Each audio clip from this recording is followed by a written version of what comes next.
One of the most life-changing skills I have learned through it all is how to handle my own finances, recognize my bad money habits, and break free from them. Number one, paying yourself last. I first Now, this is one that I agree with wholeheartedly. It took me several years to figure this out, but paying yourself last will keep you in last place. heard of this in the book Rich Dad Poor Dad by Robert Kiyosaki, and it's one of the blueprints in achieving financial freedom. Robert explains that the way people pay their bills can be broken down into two types. The first way is the poor people's habit, and that is through paying yourself last. So as soon as your paycheck comes in, you then pay your rent, your phone bill, your subscriptions, you fund your social plans, and then you'll save whatever's left over, if there is even any money left to save. The second method he talks about is the rich people's habit, and they do the complete opposite. They pay themselves first, and that is what you want to do. Take 10% minimum and put that into your savings account the minute you get paid. Treat it like paying a bill. This is so Now, here's one where I kind of I'm on the fence on it because some people don't have 10% to save. But if you're at an employer who does like a 401k plan and they will match up to 3% or 4% or whatever the matching is, that's free money. So do what you have to do to get that 401k plan set up and collect that 3 or whatever percentages they will match your pay, because you're just missing out on free money. If you don't have that availability, some type of a retirement program, then I would do my best to do as she says and open up a savings account and automatically deposit whatever you can into that savings account.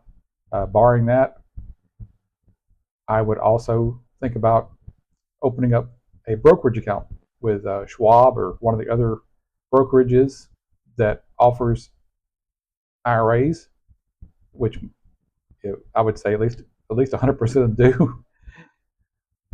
And I would set up a Roth IRA or a regular IRA and just start putting $5 a month into it automatically. If it's possible, set up a payment automatically debited from your checking or savings account every month. If you're in your 20s right now and you save $5 a month, and then every year you double that, not double that, but add $5 to it. So the first year you save $5 a month, the second year you save $10 a month, the third year you save $15 a month. You have around 40 years of time before you retire. And if you will take that little bit of money each month and stick it into a low-cost mutual fund like a Vanguard S&P 500 index, which is what Warren Buffett recommends his wife to do when he passes away. The 40 years of compound interest, compounding growth of that will give you the kind of money that can change generations. so important. And by doing this, you're guaranteeing that that money will be saved and won't just slip through your fingers through spending. A lot of people are probably thinking, there is no way I can do this. I live paycheck to paycheck. But the surprising thing is when you take that 10% and put it away, your mind will think of ways and structure your spending and structure your finances to last for the whole month. And you won't even realize that you're saving in the background. The second bad money habit is getting comfortable with bad debt. It seems that debt these days is actually the norm. People are using debt to buy the smallest of things, to buy presents, to buy clothes. I have a straight rule that is, unless I can afford to pay for that thing outright in cash, I shouldn't be buying it with any form of debt. Remember, credit card companies want you to be bad with your finances because that's how they make money from this. The average No, I completely agree with this. The credit card companies want you to pay them the 25, 28% interest on your loans. They want you to miss payments so that they can collect $30 or $50 late payments. They want to do anything they possibly can to make sure that you pay them interest or fees every single month. So I do believe in what she says. If you cannot pay it off at the end of the month when the credit comes due, then I would not purchase it. Now that's different if your credit card like PayPal offers you 6 months or 12 months no interest, where you can break up the payments over a 6 month or 12 month period. But again, you got to be careful with these things, because if you don't pay the last payment by the final month of that 6 month or 12 month stretch, You miss that final payment by one day, and they will automatically accrue all the interest for those 6 months or 12 months that was deferred, that you could have got out of having to pay. So you have to make sure you set up auto pay, and whatever the amount is, divided up by 1 month less than the total number of months that the interest is deferred. So if you have a 6 month no interest loan, divide it by 5 and pay it off in 5 months. If you have a 12 month no interest loan, divide it by 11 and pay it off in 11 months. But you have to be very, very strict in setting up these payments. Otherwise, you're going to dig yourself into a hole that you just can't climb out of. I have personally loaned money to people with the intention of charging no interest at all, or very little, 5 or 6% interest, or 8, because they were friends. And they come back and say, "Oh no, I should pay you interest. I'll pay you 20% interest or 25% interest." And I said, "No, I don't want. You're trying to dig yourself into a hole you can't dig yourself out of." I had one of these idiots who's no longer a friend because he never paid me. He borrowed money to go on vacation, and with $1,500, just $1,500, that he threw away our friendship because of $1,500, or I threw it away because I can't trust him anymore. He come back off of vacation. A month went by. He never said a word about the money. 2 months goes by. Never said a word about the money. And finally, I had to go chase him down. And I thought I was being reasonable. No interest. Pay me $300 a month for 5 months. $1,500. And he comes back with a contract and like, "Oh yeah, I'm going to pay you interest," and blah blah blah blah. Well, he missed the first payment. Then after I went to him again, he's like, "Oh, I'm gonna write up a new contract, and I'm gonna pay you 5% late fees for every day that I miss the payment, and that'll motivate me to make sure I get you paid somehow or other." And like, again, you're digging yourself into a hole. The guy would do anything but actually go get a regular job.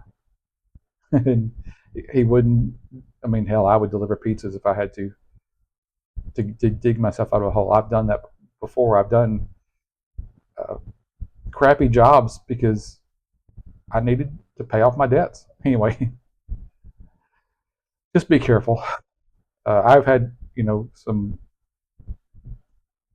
big credit card purchases, $4,000, $5,000, where I had to purchase materials to repair my house, and tell you, it does hurt cutting that $4,000, $5,000 check at the end of the month. But if you start looking at the interest you're paying, Jesus Christ, you know, it adds up quick. And I'll give you another story. My father, he only believed in paying $100 a month on his credit cards. Oh, I'll just pay $100 because, let me back it up a little bit. He had $300,000 in his not retirement account, but his stock portfolio. $300,000, and he was charging his groceries and things like this and gasoline on his Discover card, and he was very financially illiterate, and so he asked me to make out his checks for him every month to pay the bills, and he had lost his Discover bill or something, but anyway, I didn't know it was due. And when he finally gave me the bill, I saw where he had missed at least one payment. They were charging him $30 or $50 a late fee. He was paying 28% interest on the money, and he owed, like, I don't know, $3,000, $4,000. It wasn't much. I mean, it wasn't that he couldn't write a check right there on the spot and pay it off.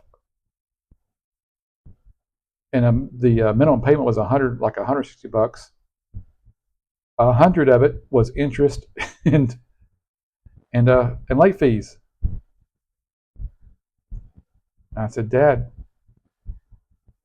You want me to pay this thing? Oh no, send them $100. Dad, the minimum pay is 160. 100 of it is late fees. Well, we'll just pay him the 160, and I'll pay it off later. I'll call him and work something out with him. And of course, he never did. And I just, after 2 or 3 times of doing that, I just gave up. But okay, fine, I'll send him the minimum. You want to keep sending these people, $100 a month in late fees and pay $60 on the principal? Your choice, your money. Average credit card interest rate is 22%, which cancels all kind of benefits and rewards these credit card companies are providing if you're not able to pay them off in time. Is not having a stockpile. This ties into point number 1, which is about paying yourself first. And essentially, it's saving enough so that you have a buffer behind you of about 3 to 6 months. This is super important, and it will give you peace of mind just by having this buffer kept to one side and available. Now, that one I completely agree with. If you can, and it may take a while, it took me a while to save up enough money that I could go a year without having to have a job.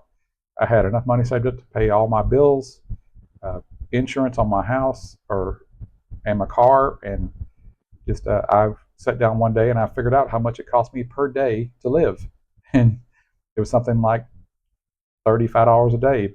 I mean, for everything, covering all of my expenses, driving the gasoline to go back and forth to work, what I spent on lunch, breakfast, and dinner on average, what it cost me per month for my home insurance, what it cost me per month for my car insurance, what my car payment was, just every major expense that I could think of, taxes on my house, the yearly taxes, I broke that down, all my utilities, and like I said, it can be surprising if you're not watching, because all the things start adding up, and that's not including my cable bill, because I didn't have a cable bill. Some people pay a lot of money for cable, like my dad was paying $110, $120 a month just for cable, and so I gave up cable a long time ago because it was so boring. But if you can, sit down and think of everything that you're spending every month.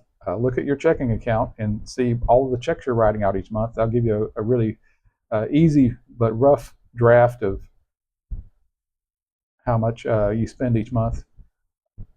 Don't forget to check to look at those big things like the yearly tax payment to the county tax assessor for any home taxes you owe, property taxes. So yeah, once you figure out how much it's costing you per day, and between figuring out ways of eating for less, being more efficient on your driving, that means stopping on your way home from work to pick up groceries and things like that, rather than going all the way home, changing clothes, and going back to work. Going back to the store. If you sit down and analyze what you're really spending, I think you'll be surprised, and you will start working on ways in your mind to minimize costs. If you really want this, if you don't want to do it like this, that's fine. That's your money. To tap into if you need it, you free up that mental energy to designate to more important things. So how do you gather this 6 months of buffer? Is through that paying yourself first. Start putting that 10% away, and once you have your stockpile, then you can start using the additional money you save to building into your investment fund and looking at investments. Number 4 is not knowing your income or expenses properly. Until you know what your starting point is, how do you know where you want to be? There's something called lifestyle inflation, and that is your spending will rise as your income rises. The more money you make, the more you spend. And it's a cycle. Make more money, buy a bigger house, buy a nice car, spend more. Yeah, that's something to really work on. I grew up with a father who was super, super cheap, and so that was never a problem for me. He instilled a deep fear of not having enough of everything: money, food, tools. If you can think, you name it. If it was an everyday thing for me and an everyday thing for him, then there was never enough. So that's one advantage I had growing up, is also a liability, because it also keeps me from spending money on things that I might enjoy. But lifestyle creep is a big thing for people. Even lifestyle creep even happens to people who are not increasing their income.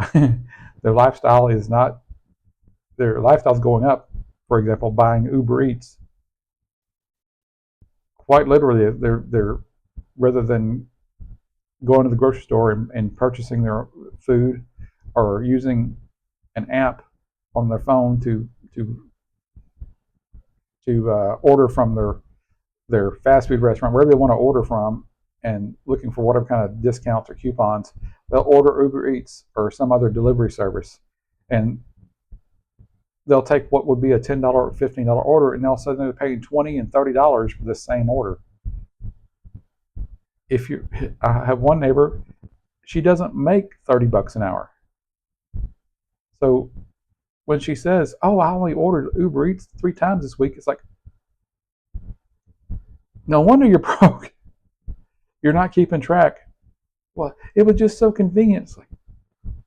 And in our case, we literally live 3 blocks from a grocery store, 2 blocks from a McDonald's, 2 blocks from a Burger King, and 3 to 4 blocks in either direction, both directions. We have shopping strips on that are literally 4 blocks away on both sides that have almost any kind of food you want to get: pizza, Mexican food, uh, halal food, gyros, however you say those Greek sandwiches, or well, I don't know if they're Greek or not.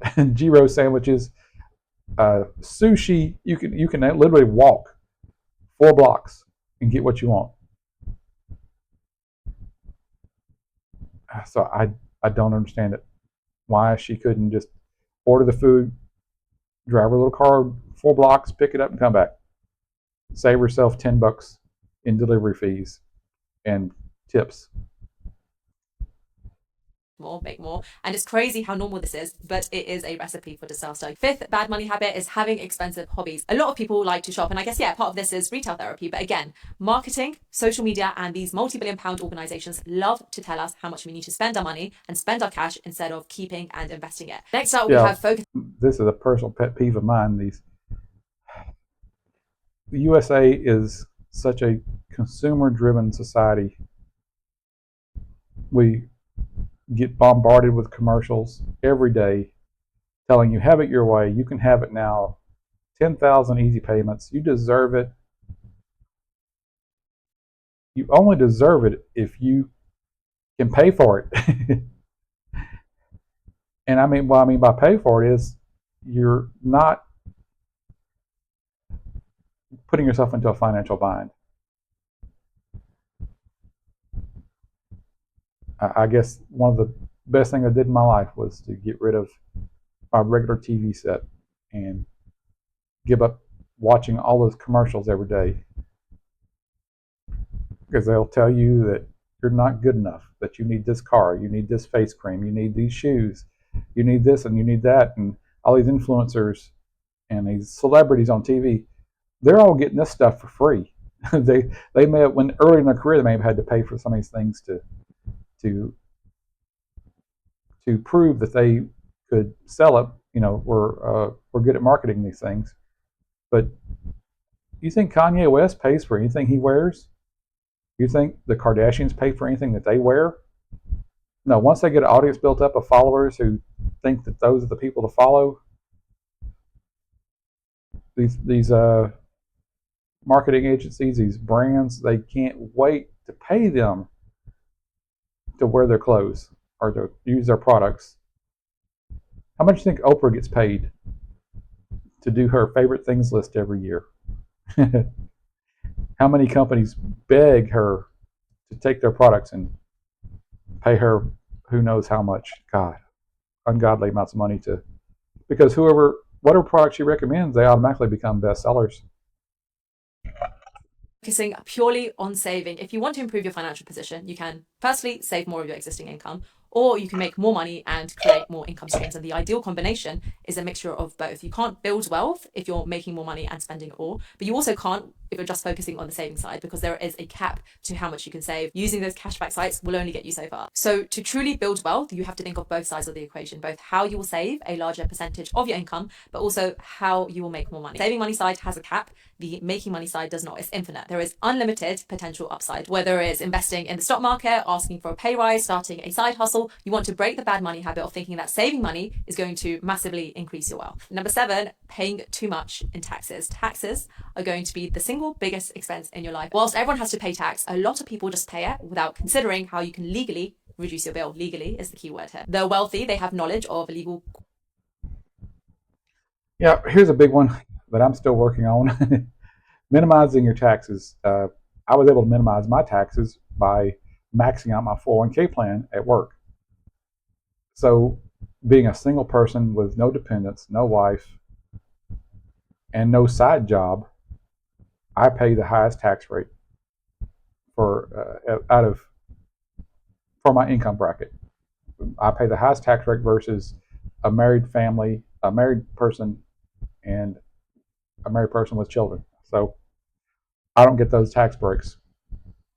But the tax break I do get is the 401k plan. So by maximizing my 401k deductions, I was actually able to lower myself into a lower tax bracket. So I believe my tax bracket is about 24%. By the time I had maxed out my 401k plan and taken the standard deduction on the 1040, or the standard deduction we all get for an individual, which is around, at 2025, it's around $13,000 per person. I effectively paid 4% in income tax. Now, if I'd had a side business, like an eBay business or an Amazon seller business or just anything, going to flea markets, I could have effectively reduced my taxes even more by having all the deductions. You can deduct mileage, you can deduct all your expenses, you can deduct the cost of inventory. But I've done that in the past. But the thing is, my effective taxes were like $2,000, and I didn't want to do after my 401k maxing everything else. My effective taxes, the amount of taxes I paid in was around $2,000 for the year in 2023, I think. So what I would have had to done as a side business to be able to not pay that remaining $2,000, it wasn't worth the time and effort, unless I was really wanting to build a side business. Heck, even like doing what I'm doing right now, eventually this may become a business, and I'll be able to deduct all the equipment, part of my utilities, part of my rent, because I'm currently renting. You can write off the space you rent and the space you use for your YouTube or recording area. Mileage to go get things for the videos. That's one of the biggest things, is being able to write off mileage, because 56 right now it's 56 or 57 cents a mile for writing off your mileage for business related expenses. If you can write off 10,000 miles a year, that's $5,700 a year. You're writing off your gross income. Not bad for just driving to go do stuff you'd normally go do, for your business. Corporate structures that come with tax advantages. They hire tax advisors that help them minimize their tax bill. So if you want to get one step ahead. Oh, and just one other little tidbit that I realized in the past couple of years from listening to people like her is that all these politicians screaming about the rich paying their fair share, and the citizens too screaming, "Oh, the rich should pay their fair share." It's like, I do not believe the rich will ever pay or be taxed their fair share. because the rich have figured out that it's cheaper to take loans out against their assets if they have stocks, uh, if they own a business, if they own real estate. Taking out a loan will usually mean that they are paying lower interest than what their tax rate would be if they had sold the stocks or sold the real estate. So if they sell the real estate or the stocks and it's a long-term investment, they may pay between 15 and 20% on that. If they can get a loan for 7% against those stocks or against that real estate, that is not a taxable event. They're paying interest to the lending institution, but they're not paying taxes to government on that money. So that's the trade-off. They figured out that they could take out loans against their assets and effectively avoid paying income tax on their assets if they were to sell them. So they can enact all the laws they want to in Congress, and Trump can sign what he wants to sign, or whoever the current president at the time you're watching this, because the rich know how to hide their money, and you can hide your money too. You just have to educate yourself, take advantage of it. And the politicians know this because they're doing it too. They're not broke. So all this rhetoric is to keep people stirred up and distracted and having this class warfare.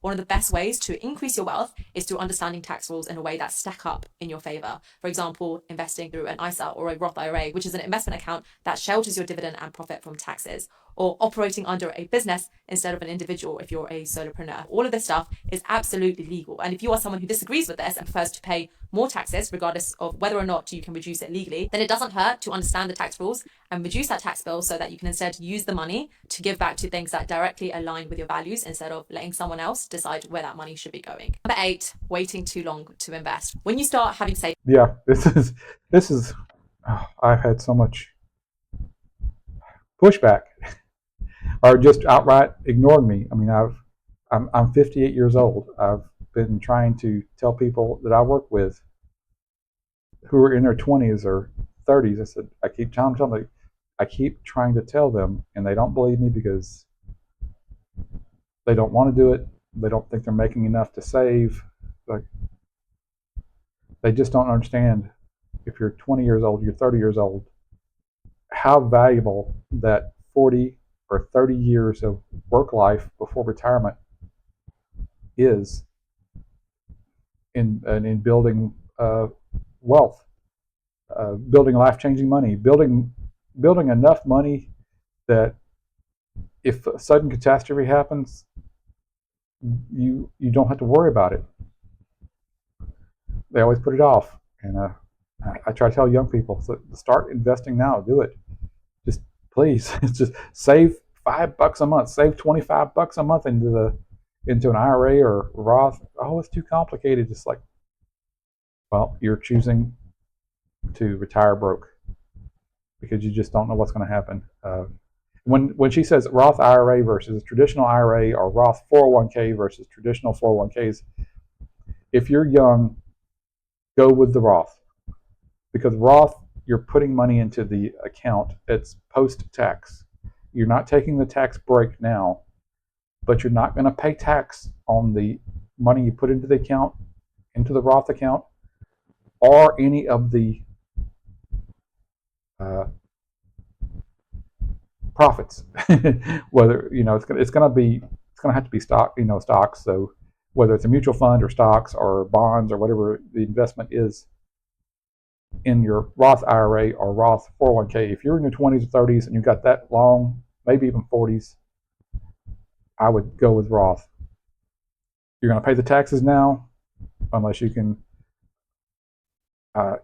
offset those by having some type of other deductions from a side business.